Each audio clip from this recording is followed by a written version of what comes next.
оқушылар. Hayırlı gün, kadirli atanalar men konaktar. Өзің менен өлшеусіз нарқым менің, асқартау арқа тұтар алтын белім, ұядан ұрпағыңды ұшырмаққа, қош келдің айналайын халқым менің. Кеше ғана тұлымдары желбіреп, жүректері лүпілдеп, мектеп қабырғасын имене аттаған ұл қыздарымыз ойы толып, бойы өсіп, алтын ұя мектебімен қоштасқалы отыр. Жас жүректің өмірлік құштары гүл, бағбан ұстаз баулыған құстары бұл, қоштасып бүгінгі күн ұясынан сол құстардың бір тобы ұшқалы тұр деп, алтын ұя мектебінің табалдырығынан үлкен өмірге ұшқалы отырған мектеп бітіруші түлектерімізді құрметтеп ортаға шақырамыз. Қарсы алыңыздар.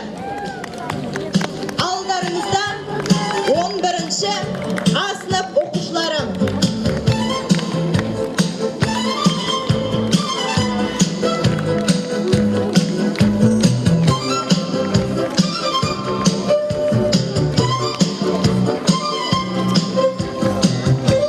Сынып жетекшісі Киреева Маданият Жұмабекқызы. Сыныпта 20 оқушы. Олар қазақ тілі пәнінің олимпиада жүлдегері Доспан Динара, республикалық жас журналист сайысының жүлделі орын иесі Елибаева Гүлбақыт, құқық пәнінен қалалық олимпиададан жүлделі орын иегері Хабарәлі Динара, ғасырдан ғасырға атты интеллектуалды зияткерлік сайыс жүлдегері Мүсіп Ақжігіт, Төлеген Бекболат, мектептегі волейбол командасының белсенді мүшесі және биология пәнінің ғылыми жобалар сайысының жүлдегері Жаныбек Жоламан. Алдарыңызда 11-ші Ә сынып оқушылары. Сынып жетекшісі Мадиярова Керімбала Бабаханқызы. Сыныпта 23 оқушы. Олардың арасынан құқық пәнінен қалалық жобалар сайысында орын алған Жүсіп Нұрасыл, орыс тілі пәнінен олимпиада жүлдегері Қожабаева Мирамгүл. Алдарыңызда 11-ші В сынып оқушылары. Сынып жетекшісі Шаханова Зәуреш Аманжоловна. Сыныпта 15 оқушы. Олар үздік аттестат үміткері Карим Авжол, Омари Азиза, ағылшын тілі пәнінен халықаралық сайыс жеңімпаздары Қожахметова Диана, Габбасова Бақыт, Қорғанбаева Меруерт, физика пәнінен Қалдыбек Асылмұрат, қазақ тілі пән олимпиадасының жүлдегері Мамирова Малика, вокал үйірмесінің мүшесі және әншісі Айтбаева Сания. 2013-2014 оқу жылының аяқталу құрметіне арналған құлақтан үні кетпестей сыңғырла соңғы қоңырау атты салтанатты жиынымызды ашық деп жариялаймыз. Мектеп түзел тікті. Қазақстан Республикасының мемлекеттік туы енгізілсін.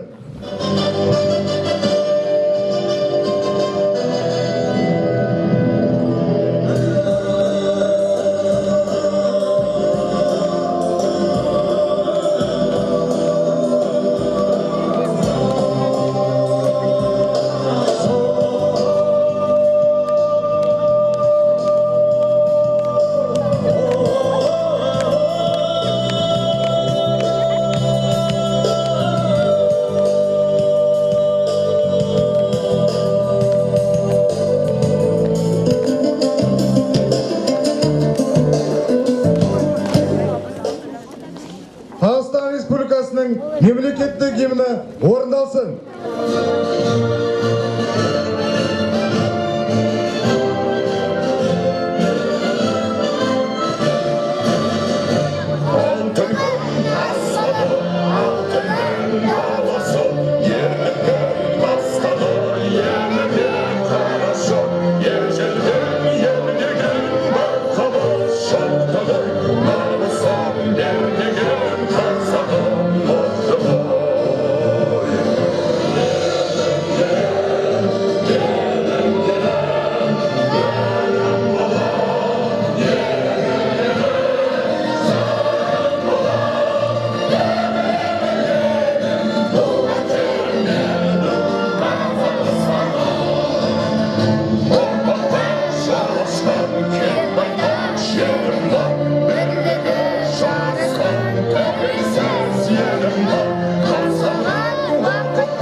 атқарған толық кезеңде өткелі тұр. Елбасы Нұрсұлтан Әбішұлы Назарбаев Қазақстан 2050 жолдауында бір мақсат, бір мүдде, бір болашақ атты Қазақстан халқына жолдауын жария етті. Тәуелсіздік ұлттық идеяның алтын діңгегі, айнымас тірегі, мәңгілік жүрегі.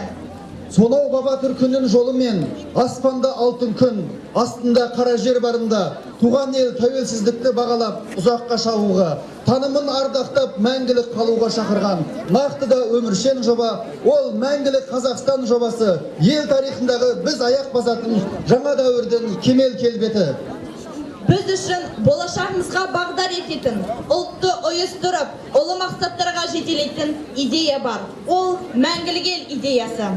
Кезінде айбарлы Сағыстан перзенті, ендеше қазақ елінің ұлттық идеясы мәңгілік ел. Биылғы жолдаудың ерекше құнды арнасы қазақ елінің ұлттық идеясы мәңгілік ел. Қазақстан 2050 мәңгілік елге бастайтын ең абыройлы, ең мәртебелі жол. Мәңгілік ел тегімнің терендігі, ел басқарған ерімнің ерендігі, биіктігі бостандық тұғырының, келешектің керемет кемелдігі.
Баршаңды деп құттықтау кездегі бірінші сынып бүлдіршіндеріне беріледі.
Adımday ver alğa bas kadımdan.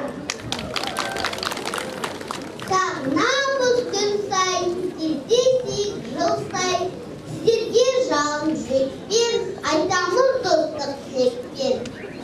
Әр қашан сәтті жол болсын, сапарларыңыз оң болсын. Қатысып тұр.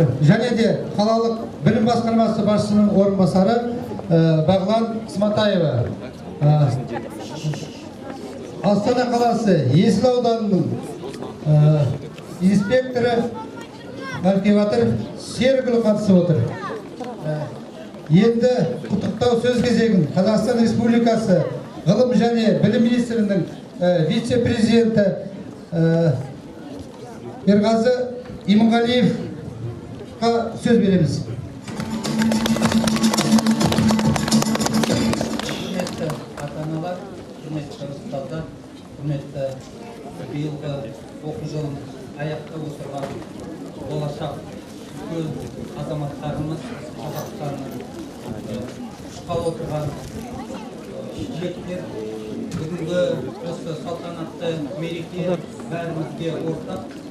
Елбасы үлкен жұмыс атқарып, осы болашақ Қазақстан мемлекеті 30 алпауыт мемлекеттердің арасына ену мақсатын қойған.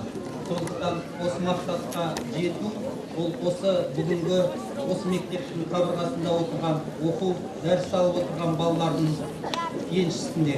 Сондықтан біз тек қана осы балаларға сенбей, тек қана осы балаларға білім, ғылымға тәрбиелемей, бұл балалар адами, рухани тәрбие алып шықсын деген мақсатпен осындай үлкен жиындарда, осы бас қосқанда, осы балаларға тілек айтып, болашақта осы мемлекеттің туын биік ұстайтын патриоттарды тәрбиелеу мақсатында келіп, осы жиынға қатысып отыр. Сондықтан осы салтанат, осы барлық қазақстандықтарға ортақ.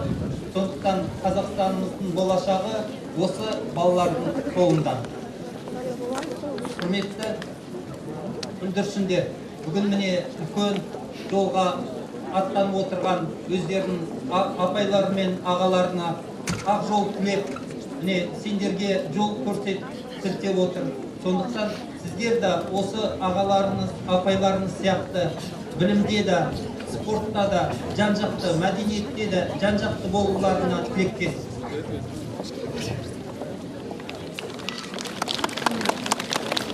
Бүгін Қазақстанды бүкіл мемлекеттер мойындатып, елбасы үлкен шаруа атқарып жатқаны, міне бүгінгі тұрған өздеріңіз көріп отырғандай ғимарат, мектептің ғимараты. Сондықтан елбасы үлкен білім саласында істеп жатқан азаматтарға үлкен міндет артып отыр. Сондықтан 17 жылға дейін 3 ауысымды мектептердің санын жою, апаттағы мектептердің санын жою.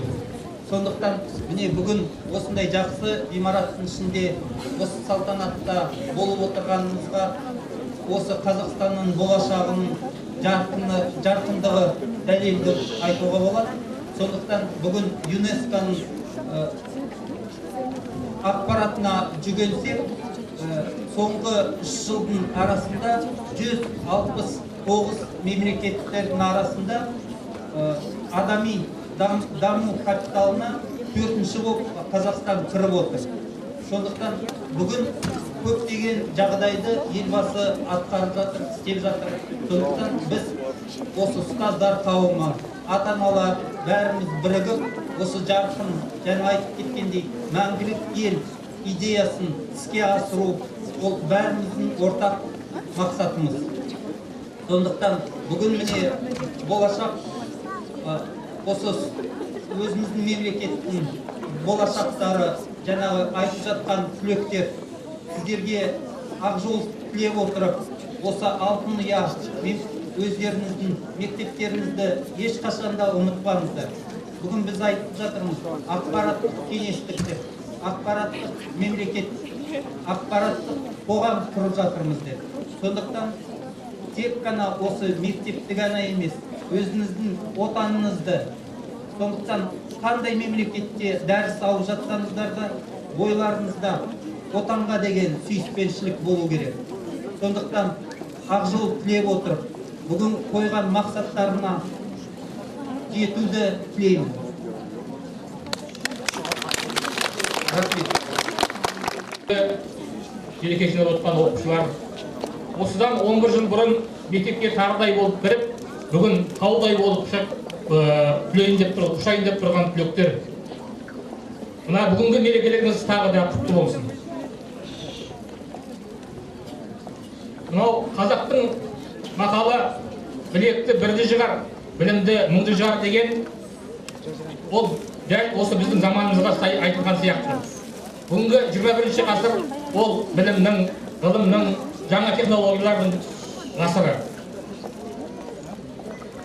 Біз әлемдік өркениетке әлемнің екінші ұстазы Абу Насир әл-Фараби, сондай-ақ ғұламалар, ғалымдар Юкунеки, Юсуп Баласағұн, Мұхаммед Хайдар Дулати, Қашқари, Қадырғали Жалайри, бүгін кеше өзімізден кеше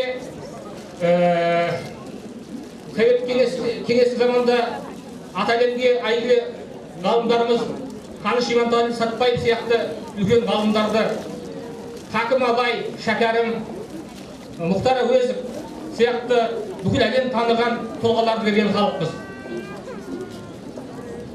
Біздің халқымыздан ел қорғаған батырда шыққан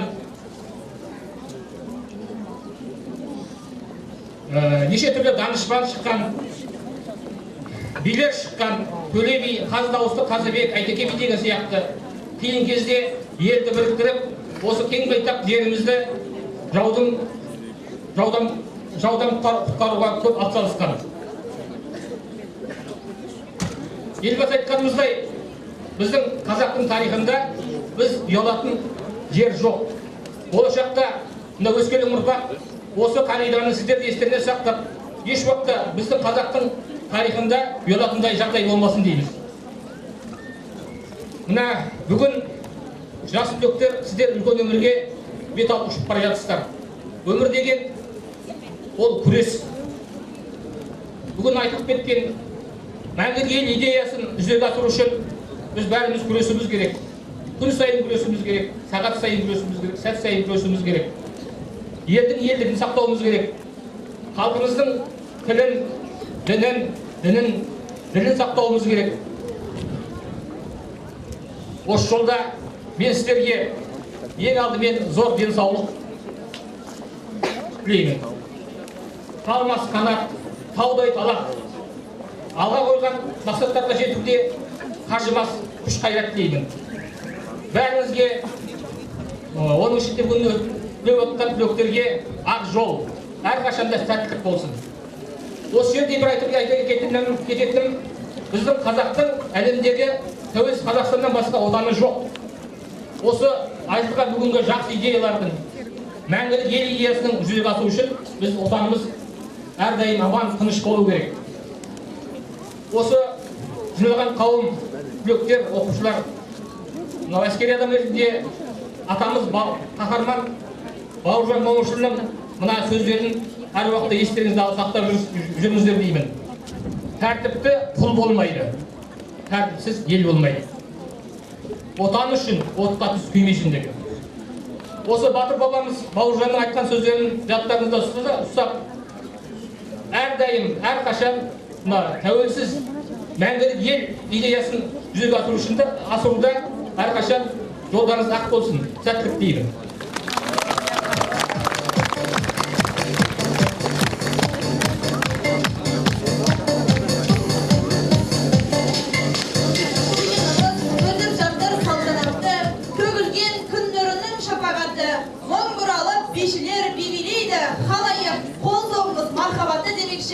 Мектебіміздің бишік қыздардың орындауында қазақ биін қабыл алыңыздар.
жетекшісі Киреева Маданият Жұмабекқызына беріледі.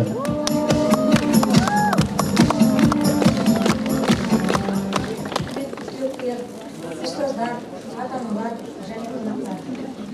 Сіздерді соңғы қоңырау мерекесімен шын жүректен құттықтаймын. Сіздер бүгін мектеппен қоштасып, үлкен өмірге жолдама алғалы тұрсыздар. Бүгін барлық қазақстандық түлектер үшін мектеппен қоштасуға арналған атаулы мереке. Елбасы Нұрсұлтан Әбішұлы Назарбаев жас ұрпақ тәрбиесіне, білім беру ісіне ерекше назар аударып, сіздердің сапалы білім алып, үлкен азамат болуларыңыз үшін барынша жағдай жасап отыр. Сіздер осы еліміздің болашағы сіздердің қолдарыңызда. Сондықтан да қай кезде де терең білім алу жолында жалықпай, қалмай ізденіп, ел тізгінін ұстайтын азамат болуларыңызға ізгі тілегімді арнаймын. Жатыр. Мектебіміздің оқу үздіктерін қарсы алыңыздар.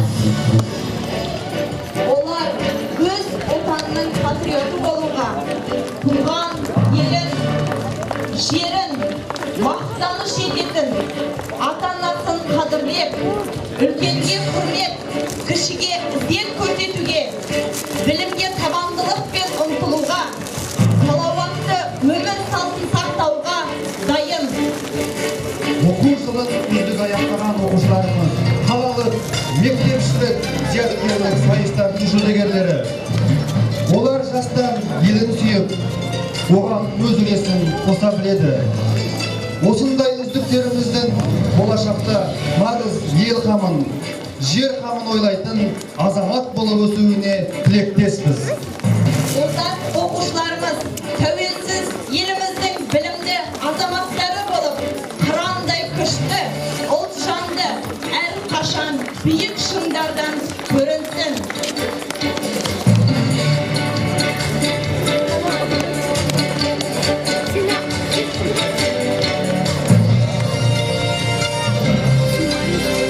Көк байрағымыз көгімізде желбірей берсін.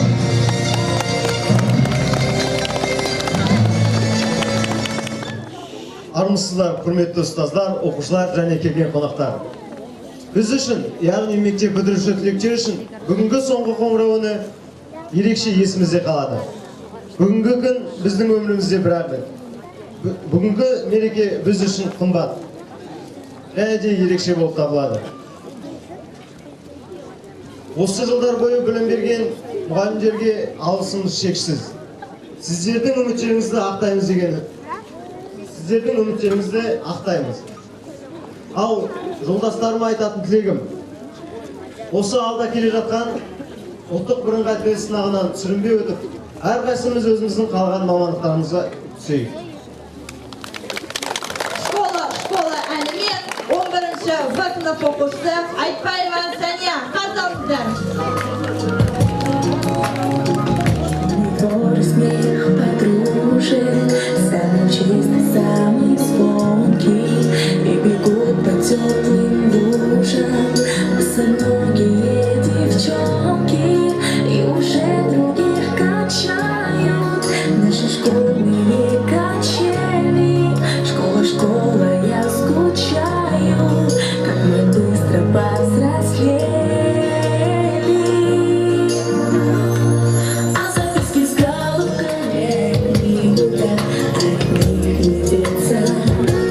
Я своим подружек школьных иногда еще встречаю. Оказалось, это больно, школа, я скучаю. Мы учились, мы влюблялись, мы с тобой делили тайны. Эти 10 лет промчались, прозвенел звонок прощальный. В сентябре откроешь двери, ты совсем другим ребятам. Школа, я не верю, что прошло все безвозвратно. А записки с коробками все летят ко мне из детства.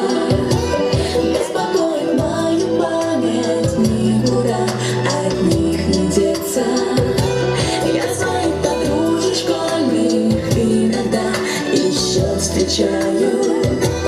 Оказалось, это больно, школа. Оқу жылындағы 11-ші сынып оқушыларын шақырамыз.